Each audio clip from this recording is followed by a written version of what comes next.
Tagumpay nga po mga ka-One Stories na naipanalo ng Golden State ang kanilang laro ngayong araw laban sa Los Angeles Lakers 123-116 sa pangunguna ni Stephen Curry na merong 37 points. Tinulungan rin naman siya dito ni Jonathan Kuminga 18 points, 9 rebounds at si Brandon Podziemski 28 points kasama na ang napakainit na shooting nito sa first half. At kahit man walang naiambag sa panalo ang Warriors, ang kanilang sharpshooter na si Buddy Hield na merong 0 points, 3 rebounds lamang at 0 out of 3 shooting, hindi pa rin naman nawawala ang kayabangan nito sa sarili matapos nitong pagtawanan si Lebron ang bumagsak ito sa umpisa ng laro. Yes mga idol, muntikan pa ngang magtamo ng injury si Lebron nang mabangga niya si Kuminga habang mag-aagawan. Ngunit imbis na maawa si Hield kay Lebron, tinawanan lang naman niya ito since akala nga po niya ay nag-flop o umarte lamang ang superstar ng Lakers. Buti na lang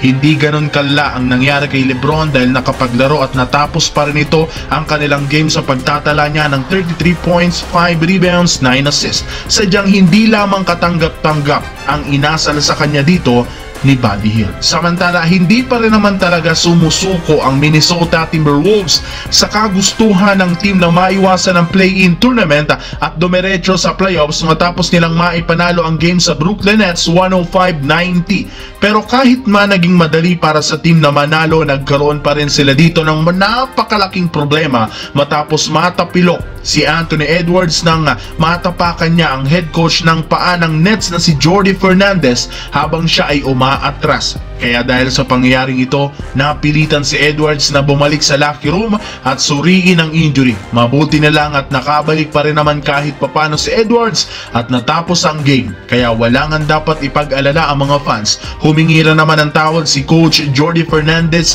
nang aminin nito na siya ang may kasalanan bakit nagtamo ng injury si Edwards. Kailangan nga pong maging maliksi siya sa tuwing nga nanunood sa sideline dahil posibleng makasakit talaga siya. Kaya mag-iingat na lamang sila sa mga susunod dahil mas mahalaga pa rin ang kalusugan ng mga manlalaro.